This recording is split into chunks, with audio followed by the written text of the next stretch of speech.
అర్హత ఉండి ఎంతమందికి కొత్త రేషన్ కార్డులు కావాలంటే అంతమందికి కొత్త రేషన్ కార్డులు ఇవ్వబోతున్నాము. అదేవిధంగా పాత రేషన్ కార్డులలో మీ కుటుంబ సభ్యులు అదనంగా మీరు పేరు పెట్టదలుచుకున్నా మరి ఆ వసతి కూడా కల్పించబోతున్నాము. పిల్లలు పెళ్ళై వేరే ఇంటికి పోతే ఆ మార్పు కూడా రేషన్ కార్డులో చేయబోతున్నాము. భార్యాభర్తలు విడిగా ఉండి మాకు వేరే రేషన్ కార్డు కావాలంటే అది కూడా చేయబోతున్నాము. ఇప్పుడు గతంలో మీరు ప్రజాపాలన అప్లికేషన్ పెట్టుకున్నా, ప్రజావాణిలో అప్లికేషన్ పెట్టుకున్నా, ఈ సేవా సెంటర్లో పెట్టుకున్నా, సోషియో ఎకనామిక్ సర్వేలో మీ పేరు వచ్చినా, ఏ విధంగా మీరు పెట్టుకున్నా అవి పరిశీలనలో ఉన్నాయి. ఆ అర్హత క్రమంలో ఎలిజిబిలిటీ క్రైటీరియా మన జిల్లా అధికారులు పరిశీలన చేస్తారు. అదేవిధంగా ఈ మీటింగ్ అయినాక ఆడ కౌంటర్ల కాడ లిస్ట్ ఉంటాయి.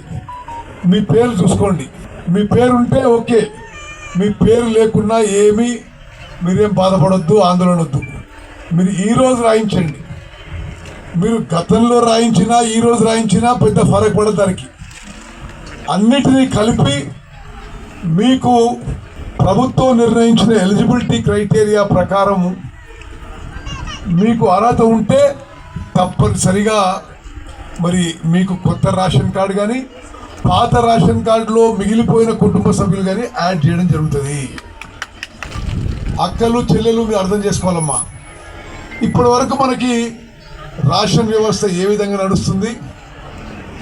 నేటి మన కాంగ్రెస్ ప్రభుత్వం, గౌరవ ముఖ్యమంత్రి రేవంత్ రెడ్డి గారు, గౌరవ ఉప ముఖ్యమంత్రి భట్టి విక్రమార్క గారు, మేము అందరం మంత్రులు కలిసి ఈ పబ్లిక్ డిస్ట్రిబ్యూషన్ సిస్టంలో ఈ రేషన్ కార్డు విషయంలో జనానికి మేలు చేయాలని, ఆహార భద్రత కల్పించాలని పెద్ద మార్పు తీసుకొచ్చినాము. కొత్త రేషన్ కార్డు ఇవ్వలేదు. మీకు లెక్కలతో సహా విలేకరు మిత్రులకు కూడా మీకు చెప్తున్నాను. 2014 జూన్ 2వ తారీఖు బీఆర్ఎస్ ప్రభుత్వం అధికారంలో వచ్చిన రోజు సుమారు 90 లక్షల రేషన్ కార్డులు ఉన్నాయి. ఈరోజు రాష్ట్రంలో అదనంగా రేషన్ కార్డులు ఎన్ని ఉన్నాయంటే మొత్తం రాష్ట్రంలో సుమారు 40,000 కార్డులు అదనంగా 40,000 మందికి లబ్ధి పొందే విధంగా ఉన్నాయి. 10 ఏళ్ల పాలనలో వాళ్ళు ఈ రేషన్ వ్యవస్థలో వాళ్ళు చేసిన బెనిఫిట్స్, డిలీషన్స్, ఎడిషన్స్ అన్నీ లెక్క పెడితే ఓన్లీ 40,000 మందికి వాళ్ళు 10 ఏళ్లలో చేసింది. మేమేం చేస్తున్నాం? మేము అధికారంలోకి వచ్చి 1 సంవత్సరం అయింది. 1 సంవత్సరంలోనే ఇప్పుడు మేము ఈ రాష్ట్రంలో ఈ ఉచిత బియ్యం పథకం కింద రేషన్ కార్డు కింద మరో 40 లక్షల మందికి మేలు చేకూరే విధంగా మేము ముందుకు పోతున్నాం చెప్పి నేను మనం చేస్తున్నాం. అదే కాదమ్మా, మీలో చాలామందికి తెలుసు ఇప్పుడు ఎట్లున్నది, రేషన్లో వచ్చే బియ్యము దొడ్డు రకాలు ఉన్నాయి. కోర్స్ గ్రెయిన్స్ సుమారు 50% ఆ బియ్యం తినడం లేదు. అది బ్లాక్ మార్కెట్లోకి పోవడము, కొంతమంది మిల్లర్లు అది పాలిష్ చేసి మళ్ళీ అమ్మడము, కోళ్ళ ఫామ్లకు అమ్ముకోవడము, ఆ విధంగా ప్రస్తుతం ఉన్న క్వాలిటీ బియ్యం.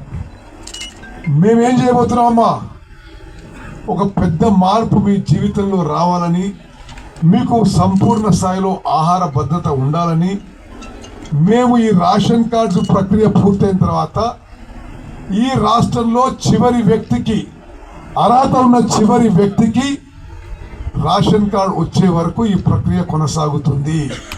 విలేకరు మిత్రులారా దయచేసి నోట్ చేసుకోండి.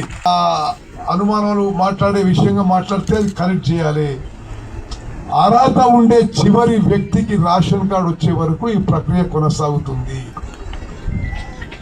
నేను రాష్ట్ర సివిల్ సప్లైస్ మినిస్టర్గా, ఉమ్మడి కరీంనగర్ జిల్లా మంత్రిగా కూడా మీకు నేను స్పష్టమైన హామీ ఇస్తున్నా. ఈ రేషన్ కార్డుల ప్రక్రియ పూర్తయిన తర్వాత, అర్హత ఉండే చివరి వ్యక్తి వరకు వచ్చిన తర్వాత మేము ఇప్పటిలాగా దొడ్డు బియ్యము మరి కోర్స్ గ్రెయిన్స్ ఇవ్వము. మేము మంచి క్వాలిటీ సన్న బియ్యం ఇవ్వబోతామని చెప్పి మనం చేస్తున్నాం. అక్కలు చెల్లెళ్ళు మీరు గుర్తుపెట్టుకోండి, ఇది మన కాంగ్రెస్ ప్రభుత్వం. మేము గతంలో లాగా ఏదో ఇష్టమంటే ఇచ్చినట్టు అది నిజంగా చాలామందికి తినడానికి కూడా ఉపయోగం లేకుండే విధంగా కాదు. ఈ రేషన్ కార్డు ప్రక్రియ పూర్తయినాక మేము ప్రతి వ్యక్తికి, అర్హత ఉన్న ప్రతి వ్యక్తికి 6 కిలోల మంచి క్వాలిటీ సన్న బియ్యం ఇవ్వబోతుందని చెప్పి నేను మనం చేస్తున్నాను.